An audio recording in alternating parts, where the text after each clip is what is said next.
दोस्तों, एक लड़की घर से शाम 7 बजे पानी लेने के लिए कुएं के पास जाती है। यानी जो कुआं था वह घर से लगभग 1 किलोमीटर की दूरी पर था और लड़की अकेले कुएं पर पानी लेने के लिए जाती है। लड़की के हाथ में 2 मटके थे। एक मटका भारी था जो उसको सिर पर रखे लाती थी। जब लड़की कुएं पर पहुंचती है तो वहां पर और कोई व्यक्ति नहीं था, कुआं बिल्कुल खाली था। लड़की कुएं से पानी निकाल लेती है और मटके अपने भर के और इंतज़ार करती है कि अब कोई मटका उठाने वाला निकले यहाँ से, जिससे मैं मटका उठवा लूँ और अपने सिर पर रख लूँ ताकि हम घर जा सकें। काफ़ी देर इंतज़ार करने के बाद में वहाँ से कोई भी शख्स नहीं निकला जिससे वह लड़की मटका उठवा सकती थी। और थोड़ा सा इंतज़ार किया तो वह देखती है कि एक लड़का वहाँ से गुजर रहा था और उस लड़के को उस लड़की ने आवाज़ दी और लड़का आवाज़ सुन करके और लड़की के पास आ गया। जब लड़का लड़की के पास आ गया तो लड़की बोलती है कि भैया हमारा ये मटका उठवा करके और मेरे सिर पर रखवा दो। लड़का बोलता है मैडम मटका उठाने का आपसे किराया लगेगा। तो लड़की बोलती है ये कौन सी बात हुई कि मटका उठाने का हमसे किराया लगेगा, अगर आपको उठाना हो तो उठा दो और नहीं उठाना है तो आप जाओ, कोई दूसरा आएगा हम उससे उठवा लेंगे। लड़की उस लड़के से बोलना बंद कर देती है और फिर से वह दूसरे व्यक्ति के इंतज़ार में बैठ जाती है। थोड़ी दूर चलने के बाद में जो लड़का था वह भी बैठ जाता है और देखता है कि कोई दूसरा वहाँ से व्यक्ति गुजरता या नहीं गुजरता। ऐसा करते करते लगभग आध घंटे का समय और व्यतीत हो चुका था, लेकिन उस रास्ते से कोई भी व्यक्ति नहीं निकला। लड़की सोचती है आखिर ये किराए में क्या मांगेगा, मेरे पास तो कोई पैसे भी नहीं है। चलो फिर एक बार इससे बोलता हूँ कि भैया मेरा मटका उठवा दो, क्योंकि रात हो चली थी। 7 बजे वह घर से पानी लेने के लिए गई थी और लगभग 1 से सवा घंटा उसको वहाँ इंतज़ार करते हुए होगा, यानी रात्रि को 8 बजने वाले ही थे, लेकिन वहाँ से उस लड़के के सिवाय और कोई भी व्यक्ति नहीं गुजर रहा था। लड़की फिर उस लड़के को बोलती है भैया मेरा मटका उठवा दो, आपको जो भी पैसे लेना हो वो हमसे ले लेना। लड़का लड़की की बात सुन के और वापस आ जाता है और लड़की का मटका उठवा देता है। जो मटका भारी था लड़की उस मटके को अपने सिर पर रख लेती है और दूसरे मटके को अपने हाथ में टांग करके और चल देती है। जब लड़की चलने लगती है तभी लड़का लड़की का हाथ पकड़ लेता है और लड़की बोलती है कि आप ये क्या कर रहे हैं। तो लड़का बोलता है कि हमने पहले ही बोला था कि आपसे किराया लगेगा मटका उठवाने का, आपने फर्स्ट बार नहीं उठवाया, लेकिन सेकंड बार आपने फिर मुझे बुलाया तो मेरा जो किराया है वो तो आपको देना ही पड़ेगा। लड़की काफ़ी प्रयास करती है लेकिन वह लड़का हाथ नहीं छोड़ता है। लगभग 10 मिनट हो चुके थे, लड़का को हाथ पकड़ के और लड़की का खड़ा था। लड़की बोलती है कि आप क्या चाहते हैं, आपने इस तरह से एक लड़की का हाथ पकड़ रखा है जो कि एक शान के खिलाफ है और इसमें बहुत ही अभद्रता और बेइज्जती वाली बात है।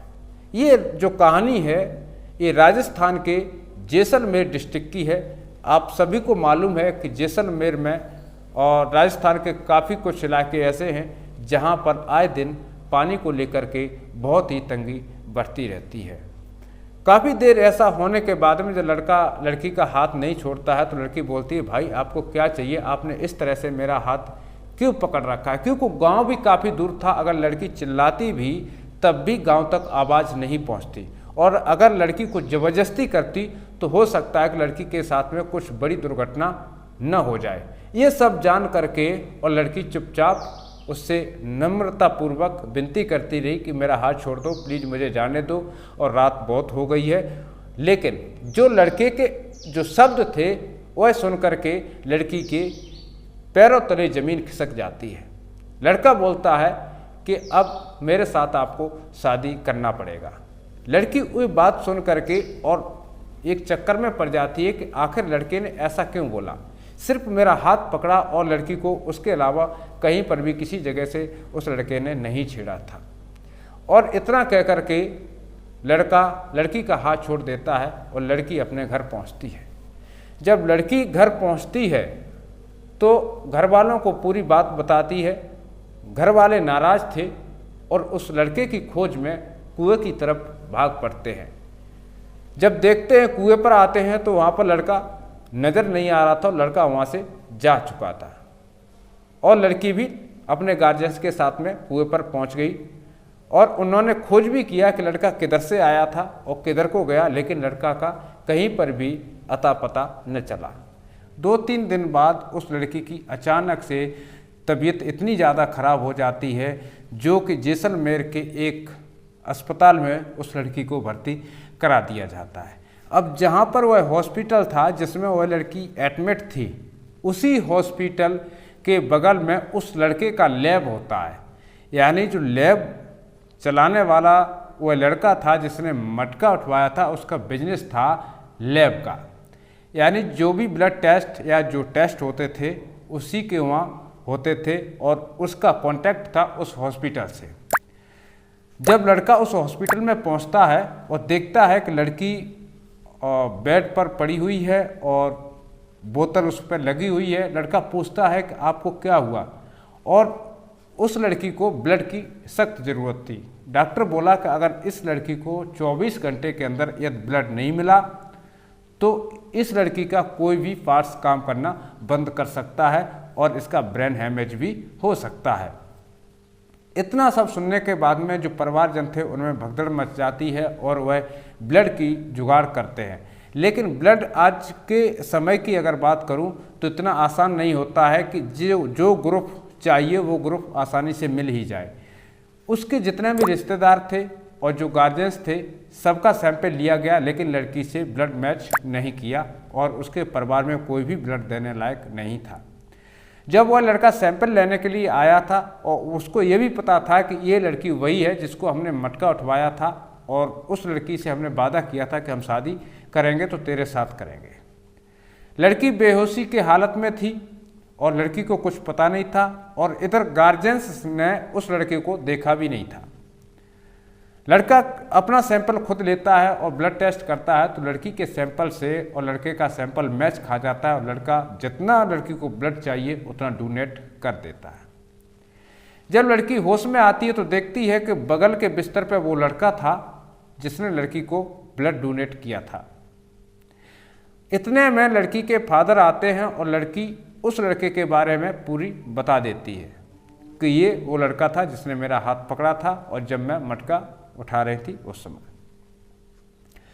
लड़की के फादर बोलते हैं कि बेटा इसी शख्स ने ये आपको ब्लड दिया है तब आप ठीक हुई हैं, अन्यथा हमने सब जगह छान मारा था, कहीं पर भी आपका ब्लड मैच नहीं किया था और ना ही अगर ये लड़का अगर आपको ब्लड नहीं देता तो आज आप जीवित नहीं होती। डॉक्टर ने क्लियर बोल दिया था कि इसको कुछ भी हो सकता है अगर इसको 24 घंटे के अंदर ब्लड नहीं मिला। अब लड़की सोचती है कि हमने तो इसको किराया जो इसने बोला था कि हम आपसे शादी करेंगे, लेकिन अब तो इसका खून का रिश्ता बन गया है और धीरे से लड़की उसकी तरफ शर्मा करके और देखती है और बोलती है सॉरी। लड़का भी उसकी तरफ देखता है और लड़का मुस्करा देता है। धीरे धीरे दोनों का बातचीत होने लगी और 1-2 दिन लड़की हॉस्पिटल में रुकी। लड़का थोड़ी देर के लिए आराम कर रहा था उस बेड पर और 1-2 घंटे बाद वह अपने लैब में आ जाता है और लड़की के आसपास चक्कर काटने लगता है। जब लड़की का डिस्चार्ज हुआ तो लड़का की वहाँ से पूरी बात हो चुकी थी और लड़की भी राजी हो चुकी थी कि अब मैं शादी करूँगी तो इसी लड़के के साथ करूँगी, क्योंकि इस लड़के के प्रति हमारी ज़िंदगी बची है। अगर ये लड़का हमको ब्लड डोनेट नहीं करता तो आज हमारा जीवन नहीं होता। तो इस कहानी से ये सीख मिलती है कि जहाँ पर भगवान ने आपकी ज़िंदगी को लिख दिया है कि आपको इस मोड़ पर ये वस्तु प्राप्त होगी, इस मोड़ पर ये वस्तु आपके हाथ से चली जाएगी। जो रिश्ते होते हैं वह भगवान बनाते हैं और वहाँ पर लड़के और लड़की की रिश्तेदारी जो पक्की हो जाती है, रिश्ता पक्का हो जाता है।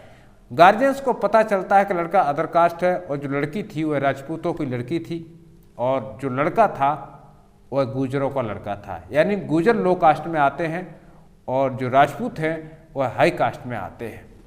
लेकिन उसका रहन सहन और एक पैसे वाली पार्टी होने के बावजूद जो बड़ी बड़ी हस्तियां होती हैं उनके यहाँ कोई जात कोई बिरादरी का भेदभाव नहीं होता है। वहाँ पर सिर्फ रिश्ते देखे जाते हैं और पैसे देखे जाते हैं। धूमधाम से लड़का और लड़की की शादी करा दी जाती है और लड़का लड़की शादी करा के अपने घर वापस आ जाते हैं और अपनी आगे की ज़िंदगी जीने का जो रास्ता था उसको ढूंढते हैं। इस कहानी में दोस्तों इतना ही है। एक ये छोटी सी इंटरेस्टिंग कहानी थी कि हर संभव जिसके रिश्ते जान लिखे होते हैं वहीं पर जाते हैं। कहानी कैसी लगी हमें कमेंट करके ज़रूर बताना। इस वीडियो में फ़िलहाल इतना ही। मिलता हूँ अगले वीडियो में अगले एपिसोड के साथ, नई कहानी के साथ। तब तक के लिए सावधान रहिए, सतर्क रहिए। जय हिंद, जय भारत, वंदे मातरम।